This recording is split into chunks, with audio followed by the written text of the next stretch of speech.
talking to the ball, talking to the ball. Whoa, this guy, he's big. He is. Is he a chance at popping? Oh yeah, I reckon. He does look massive. Please Blow explode. up, blow Please up, explode. blow up. Blow up.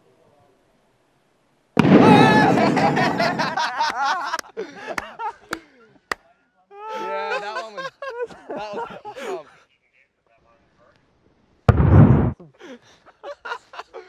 It was pumped up way Yeah, too high. we It was called- about twice the size. We called it was going to break too. Sometimes when people inflate a ball, they decide they want to overinflate it. And as happened with this one, they inflated it to 50 psi. When Kyle put it in his hand, he thought, gee, this is a bit big. So we were all like, yeah, it's probably going to pop. And what do we know? Landed on the concrete, boof, and just tore the ball apart. It was pretty sweet. Nothing that we've ever had happen before, and the carnage was just pretty epic, as you can see. An exploded ball makes a great hat and a welding mask.